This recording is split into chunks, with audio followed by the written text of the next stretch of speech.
Hello guys, so Xilonen is rerunning in a few days, her first rerun actually, and she's a very strong support, so many of you are anticipating this. So I took a bunch of questions on a community post and there's quite a lot to get through, and hopefully I can help you with this banner. As always, before we get started, I do want to state that my opinions in this video are not just as a theory crafter and a speedrunner on my own account, but I also regularly stream on Twitch and help a lot of people with a lot of viewer abyss help and account reviews, and each of these accounts struggling to clear abyss with their own different situations, even trying to get their first abyss 36 star. So overall, whilst it doesn't make me perfectly knowledgeable, definitely not, it does mean I have experience with hundreds of different accounts and I have a good idea how Xilonen impacts them. This is a good state because you can only get so far just looking at your own account. Anyway, for starters, here's my build. This is just what I use generally. She doesn't actually need this crit rate and crit damage because she doesn't really do much damage, but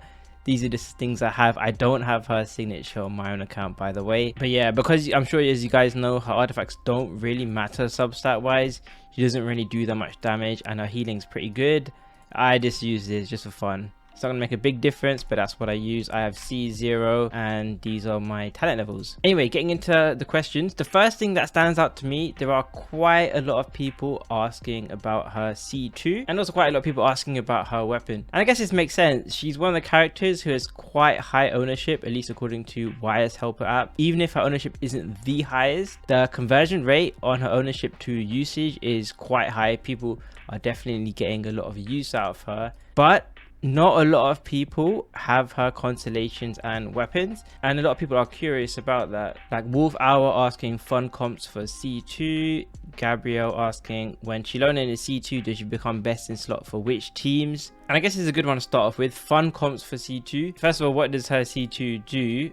Basically her C1's kind of useless. You can mostly ignore this. It doesn't really make a huge difference.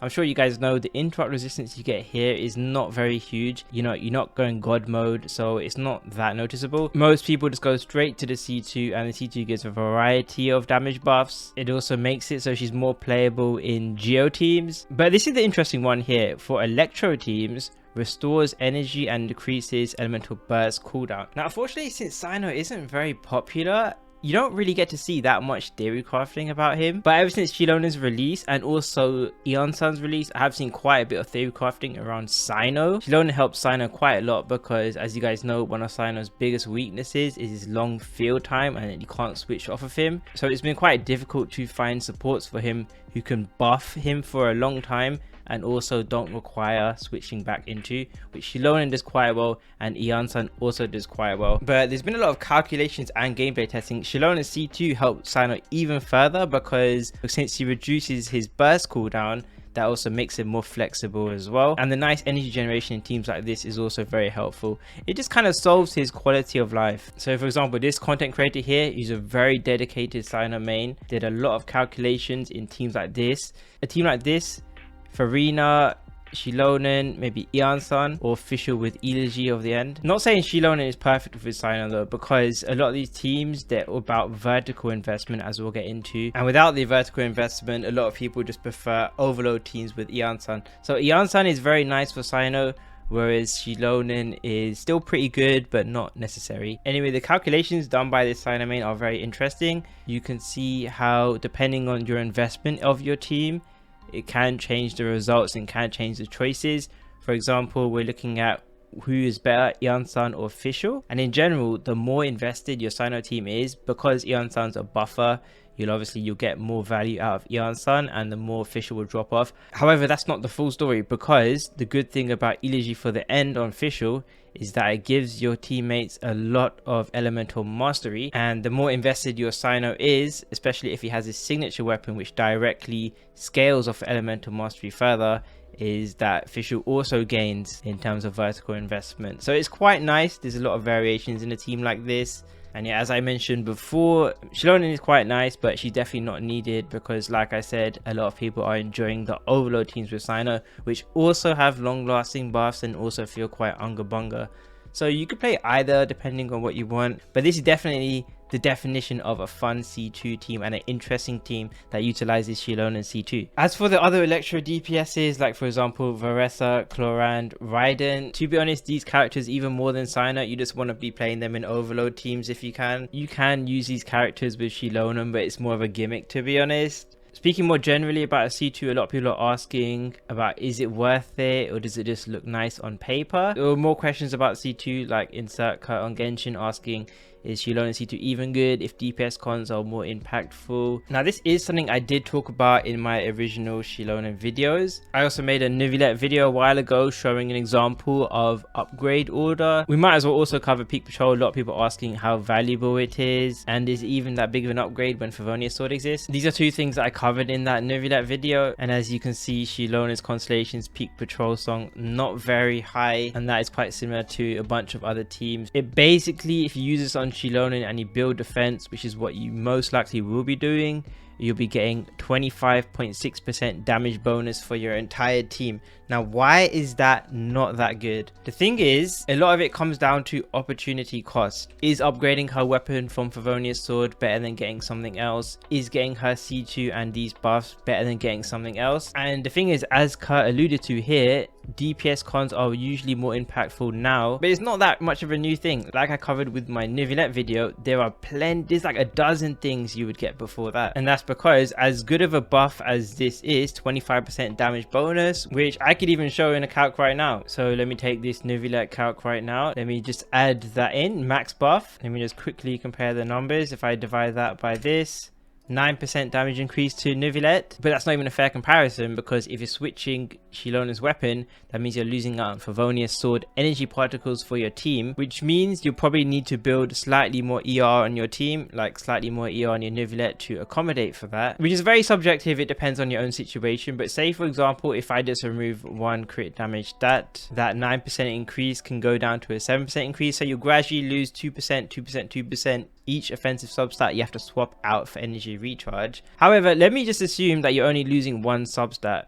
In fact, let me just assume you're not losing any substats. Let's just assume you don't have any energy issues, so you're just gaining a straight up 9% bonus, maybe even slightly higher. The thing is, as we calculated in this video, getting Farina is a much bigger increase than 9%. Kazuha, especially if you need Kazuha's grouping, much bigger. Navia C1, this C1 here can be about a 28% damage increase for him, and you get infinite interruption resistance. Farina's C1, it gives you front loaded fanfare, almost 40% damage bonus. That's going to be way higher than Xilonen's weapon. Even Farina's C2 increasing her damage as well, and that's just looking at Navia, who is a Fontaine character. If you look at newer DPSs like Mualani, this C1 here, it basically doubles the damage of her first bite. Now, depending on how much bites you use in a fight, that could range from double your damage to a lot less. But suffice to say, it's not going to drop below what you'd get from Xilonen's weapon. Mavuika's weapon is a massive increase over Serpent Spine. Not to mention playing Serpent Spine is super cringe, having to wait for this to stack. Anyway, the point is, like you said, pretty much every DPS for the last 2 years, except for someone like Navia, which we'll get into, it comes down to opportunity cost. You would have to get so many different vertical investment upgrades for switching out Xilonen's weapon or Xilonen's C2 for those to be your next biggest damage increase. That is why Xilonen's vertical investment isn't really considered that good. It's not that it doesn't increase your damage, it does increase your damage, but there are usually 3, 4, 5, 6, 7 different things you could get before that, and that are bigger increases before that. Now, I did mention Navia because the interesting thing about Navia is that she was never really designed to be like a dolphin or whale DPS. She was kind of intentionally designed to have weaker constellations than most of the other recent characters, and even her weapon, like if you can play around Serpent Spine's issues, it's almost the same thing. Verdict is almost the same thing as Serpent Spine, and especially if you're playing 4-star teammates like a team like this, you can't really vertically invest on these characters either. So after you get Navia's weapon, well, it's kind of free real estate. Then in a situation like this, you can gain from getting Xilonen C2 or Xilonen's weapon. However, if you were playing Farina, you could also gain a lot from getting Farina's C1. Again, the way this fanfare works is that it increases your cap, but it also front loads a lot of this fanfare, which gives you a huge boost, about 37.5 damage bonus. Or more relevantly, Mavuika has come out, and Mavuika's vertical investment is crazy. Her weapon, her C1 and C2, you could argue those are better investments than Xilonen and stuff. So yeah, hopefully that covers your guys' questions. I don't really recommend getting the weapon, at least until you've got a bunch of different other things. Now, if you're someone who cares about horizontal investment, and if you're someone who plays Xilonen with like 10 different DPSs, you've pulled a bunch of different DPSs and you want a character that works with a lot of them, then you can justify that a bit more, because even though Xilonen's weapon or her C2 are not that great of increases in a vacuum, if you want to get bang for your buck and get a decent increase in like 10 of your different teams, you could get that. There are a lot of questions that people asking about Xilonen generally, like is she best in slot in any team at all? I feel like 90% of her pull value is because she can use Cinder City. Do I still believe her to be the 2024 Zhongli? Is she just a generic support you can use elsewhere? There's also a lot of people concerned about how you could argue she's been replaced in Mavuika teams, comparing her to Iansan. And the thing is, she is definitely still best in slot in quite a few teams. Like for example, my Navia team, I would play her. I would also play her in my Mualani teams, either a team like this or a team like this. You could play her in Navia teams. There are a lot of different teams you could still play her in, but it is true that you could argue she is being phased out in a lot of the newer teams. Like you wouldn't really play her with Varessa, and even in Mavuika's team you could argue Iansan is an upgrade. Now first of all, just give me my opinion on Mavuika teams in general, especially once you get Iansan Constellations. For example, I didn't manage to get Iansan Constellations, I'm stuck at C0, so in this case it wouldn't apply to me. But as you get more constellations on Iansan, especially once you hit that C4, C5, C6, it is true that theoretically Iansan is higher DPS for Mavuika. However, I do think there are a few things that the calculations don't consider which are very important and that can be advantages to Xilonen. Number one is high resistance content, and that's because when you look at a calculation between Xilonen versus Iansan, most calculations are looking at standard resistances, which is generally about 10%. And the thing is, a lot of recent content, especially a lot of the harder content, we are often fighting enemies with increased resistances, and that means that basically the way the damage formula works is you gain more from resistances the more enemies have, which means in those situations Xilonen will actually be higher DPS. So yeah, basically I just want to simplify this as much as possible. If an enemy has 10% resistance and Xilonen's shred is 36%, how the damage formula works is basically you minus that 10%, so 26%, but then anything minus you divide it by 2, so it's 1.13. So you get this new damage, you divide it by the original damage, which was 0.9. At base, when people are usually comparing Xilonen versus another character, say for example Iansan, Xilonen's shred is contributing 25% damage increase. But if you increase the enemy's res, the less of this 36% you're having to divide by 2. So this time you take 20% off, you're left with 16 divided by 2, 1.08. You compare that with the old multiplier, it gets higher. 30%, it gets even higher because you're only dividing 6 of that by 2. So that's why context is always important. Resistance shredders especially, the damage you gain is very dependent on the actual enemy you're facing, and not all enemies have this 10% resistance. Some enemies have even higher than 30%. They're just super high. The other benefit Xilonen brings is that she's better at generating Nightsoul than Iansan, which is very important for Mavuika because obviously Mavuika's burst revolves around how quickly you can generate Nightsoul for her burst, and that won't be relevant if you're always getting a full rotation in. However, in practice, that is unrealistic. As you guys know, when you use characters, you can do big nukes. You're often killing enemies with those nukes, which means you aren't actually able to get their full rotations in, generating energy and Nightsoul and whatever. I talked about this before in my Mavuika video actually. It's a very similar situation to using Raiden. Raiden generates energy after you use her burst and attack, but because her burst is a nuke, you're often killing enemies and maybe potentially ending an abyss chamber before you actually get to generate energy. And you know what, a perfect way of showing that is with the new event, because the new event you start off with no energy. So if I pick a team with Iansan, Mavuika starts off with 0 Nightsoul into her burst.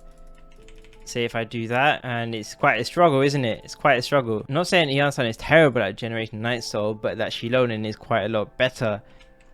Because with Xilonen, you can do something like this, and say for example I just did that. Look how much higher it is. Obviously, you wouldn't do a rotation like that because then you're going to waste TCDS on Citlali, but it's a perfect example. So what that means is Xilonen benefits with cold starts or just general flexibility with making sure you can always burst on your Mavuika. Whereas as good as Iansan is, you know, there's a big difference in Nightsoul generation. And the third difference between Xilonen and Iansan, which could benefit Xilonen, is vertical investment. You know, it depends what you mean by vertical investment, because the thing is, Iansan's only had one banner. Most people don't have C6. So that would take a lot of pulls to get. So you could consider that a vertical investment. But you could also consider getting Xilonen's weapon or getting her early constellations to be vertical investment.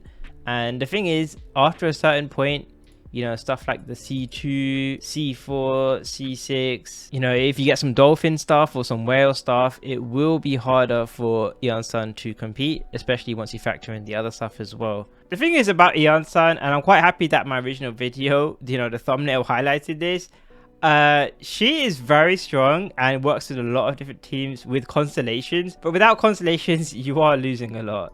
That's just how it is, and a lot of people don't have those constellations. I've been saying that she's more of a Natlan DLC at low constellations, and then for most older characters, because they don't move as much, Iansan only really becomes online once you get this C4. But yeah, even if you're using a Natlan DPS like Mavuika, the C2 is massive. 30% attack is no joke.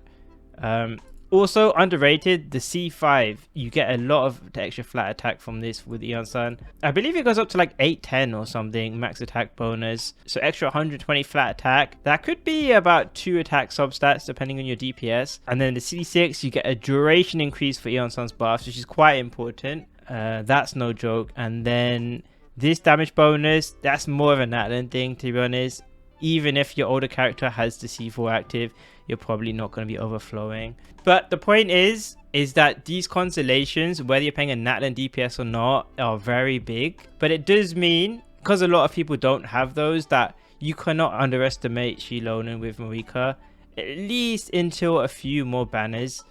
Because Xilonen, all you have to do is get the C0 and then you're getting the buffs. So that's Mavuika done. Now back to the other questions asking about her place now that we've got more Natlan characters, now that we've got more people competing with Cinder City, and you can argue she's being replaced slowly in a lot of different teams. The thing is, we knew this was coming. Like, I talked about this in my initial video about Xilonen. In this video, I said I thought Xilonen was going to be very strong. However, I gave a bunch of different points and a bunch of different downsides that she has that would either affect her theory crafting in the present day, or a bunch of things which could affect her in future teams. Like, for example, we did cover her issues with Navia, like the geo application, and that is something that happened. So even though Xilonen is still the best in slot for Navia, she isn't as big of an upgrade as she might have been in theory. Just like there was a section here covering how Scrolls artifact was pretty much half of Xilonen's value. So this scroll set is just so broken that the more and more Natlan characters that come out, especially when you're a generic geo support, she is going to be muscled out of teams when there are more niche and more specific supports released, just because a lot of her value was in scrolls. So we kind of knew this was coming, and I'm not a genius for saying this at the time, because honestly it was quite obvious, and personally I factored that in to this initial impression, which is why I still think she's very strong. Because for me personally, I never assumed she was going to be best in slot in every team. I thought she was going to be a strong character, but the title here, why you're probably overrating Xilonen, is because I didn't think she was ever going to be the best character in the game or best in slot in a bunch of other teams. You know, some people might have thought different. Similarly, a lot of people are wondering, like, how do I compare her with Kazuha? Is her value and Kazuha's value dropping? Will she be pushed out in a bunch of teams in the near future like Kazuha and Zhongli? The thing is with Kazuha, yeah, a lot of people say he fell off, he's not as strong as he once was, but it's not as simple as you may believe it is. The thing is, there are quite a few things about Kazuha which they have done recently, and they've been very clever. Miho has been very clever with how they've been doing it. Number one, and a lot of people underestimate this, but a lot of the modern teams are designed to fit in a bunch of Nightsoul supports or a lot of specific newer supports. Like Kinich, you play burning teams. Traska, you want a variety of elements. Mavuika, you obviously want to stack a bunch of Nightsoul teammates. And there's a lot of electro characters like Varessa, Chlorand, that you want to play Overload in. The thing is, that is the first point, which is that a lot of these teams have been crafted to where you don't have room for Kazuha. In fact, pretty much the only character released this year where you'd even have room for Kazuha is Mualani, and that's because Mualani is a forward vape character and there aren't really that many supports for that playstyle. So it's not that these older supports are weak, it's just that you can't even fit them in. The other thing that they've been very clever in is how they've been designing the end game. Now, a lot of people who play Star Rail is familiar with this, but the way the end game works is they'll strategically push you usually to play the newer teams, and they will design the environment to where the newer teams excel, but the older characters, there can be some issues. And like I talked about before, what they have done pretty much ever since Xilonen came out is they have been releasing a lot of endgame content with enemies with higher resistances, which works well because Xilonen is a resistant shredder. They also released Lali, who's also another resistant shredder, and before Xilonen they had Chevros, who's also a resistant shredder. Now the thing is, these newer characters that can shred resistances can do it regardless of the situation. However, traditionally how people shred resistances have been with the viridescent Venom set with an Animo character, like for example with Kazuha. And what they've done is a lot of these newer enemies have auras on them. Like a lot of these enemies have pyro on them to where you can't swirl it properly like these lava enemies. So they've been releasing a lot of content where they want you to resistant shred, but they don't let you do it with the old forms of VV. So you're kind of forced to play some of these newer resistant shredders. So you combine that with the fact that the newer teams also use a lot of these newer resistant shredders, and that's how you promote the new teams. So although the newer characters are strong, they are very strong. Combine all these different scenarios and the game wants you to play these newer teams and these newer characters. So with that being said, as we have been seeing recently, yes, they are releasing more and more supports that can push out Xilonen, just like Xilonen can push out someone like Kazuha or Zhongli, but that's just a part of the game. Yeah, but you've not even flinched. It's part of the game, innit? And yeah, hopefully you guys don't underestimate that she's still best in slot for a bunch of different teams like Mualani or Navia.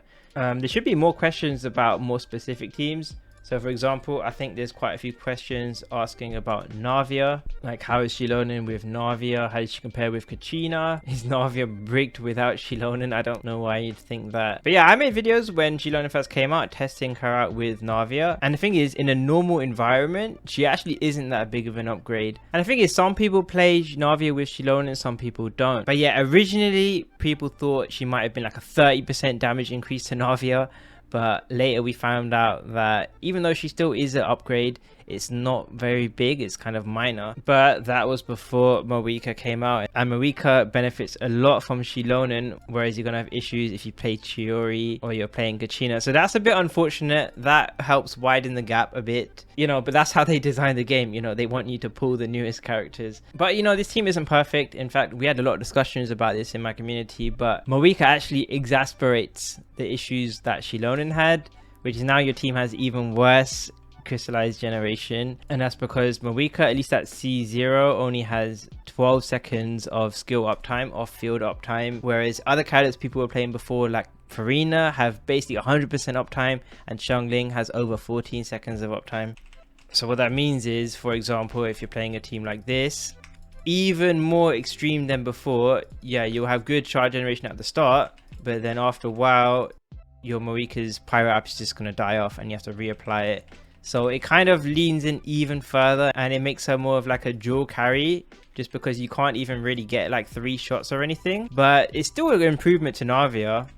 It's just it kind of weakens her a bit at the cost of getting Mavuika's strength, which is not ideal. But you know, Xilonen is just a big part if you want to access teams like this. But I definitely don't think they're bricked without Xilonen. I mean, the truth is, even though this team you could say is Navia's best in slot team, it still is not that big of an upgrade over Navia's old teams. And I mean, you can just see it. Like, Navia was a very strong DPS in Fontaine, but even though theoretically Xilonen was supposed to be a massive upgrade, and Mavuika is supposed to be a very good quality of life upgrade over Xiangling, you know, people aren't really talking about Navia as much now as before. And if these characters were such massive upgrades, people would be talking about her a lot more, and they don't really. And a lot of people in my community have tested that. You know, there are still a lot of people playing Farina, especially if they have Farina C1. There are a lot of budget players playing Xiangling. I still play a team like this. The newer teams are not a big increase. They're more incremental increases. A lot of people are also asking about Mualani. Lily's asking how much of a difference in performance and comfort would you say Xilonen makes for Mualani teams? Best Mualani Xilonen teams and their rotations. What is the best Mualani Xilonen team? So the thing is, and this is something I'm quite happy with, in my original video I did think that Mualani was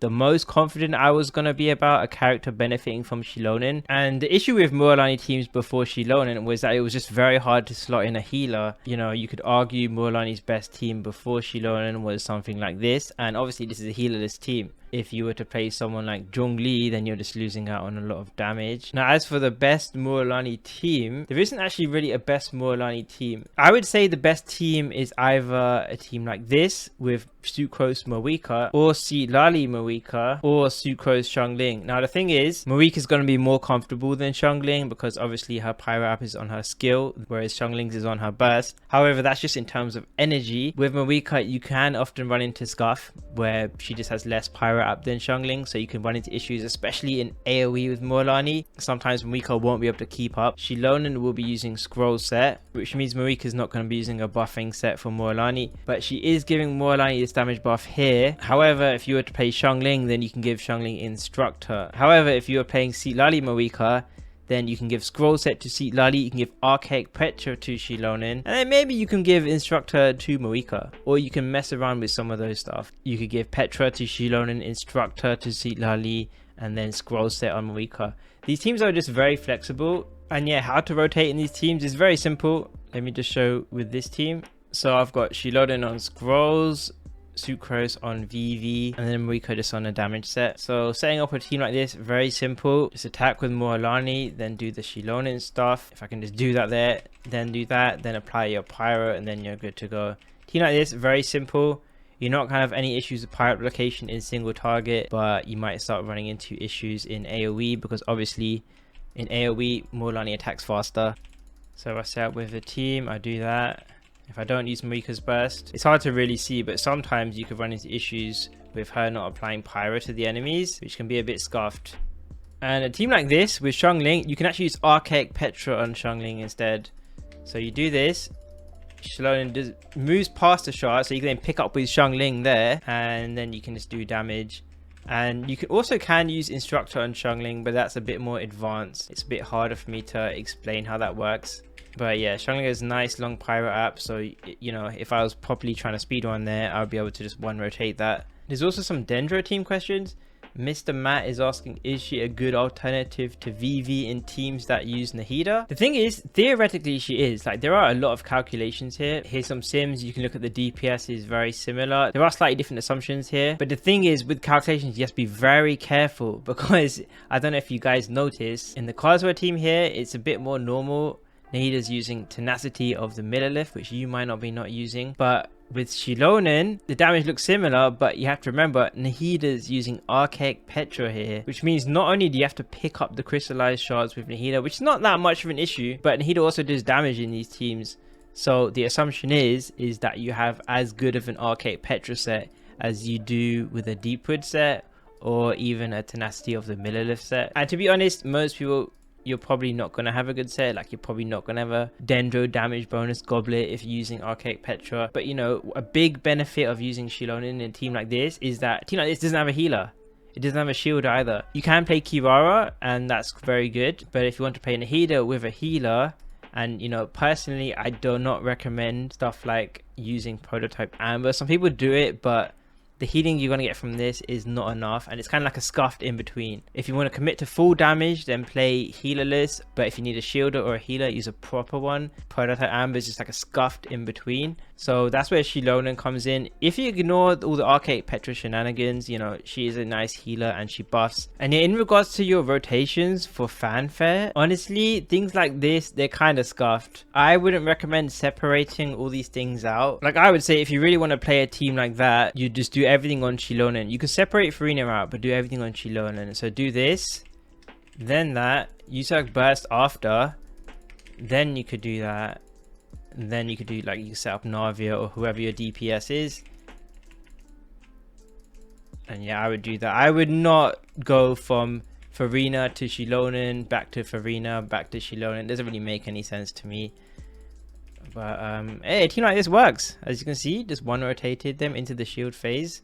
Ace Destro asking, does Wriothesley benefit more from Xilonen? Actually, honestly, I just recommend watching this video. I made a video when Wriothesley first reran talking about Xilonen and why she works so well with Wriothesley. Basically, it's very similar to Mualani's situation, which is that these sorts of teams like Wriothesley, also with Ganyu, but those sorts of teams, they had difficulty finding buffers that can buff them for a long time and without scuff setups, and that's something that Xilonen can help out with very well. And yeah, the same thing applies. Wriothesley and Ganyu, very similar. I covered this in my updated teams video. Again, the last questions, there are quite a few people asking about Xilonen as a DPS. DPS, yes or yes? Now, to be perfectly honest, I hope this doesn't sound disappointing. Well, it will be disappointing, but as you can see, I never built her as a DPS. I never really played her as a DPS. I couldn't really advise you. I think we all know it's not going to be very good, but the only thing I can say is just to scour YouTube to look for people who have played Xilonen as a DPS and to get some ideas. Yeah, I wouldn't really feel comfortable talking about something that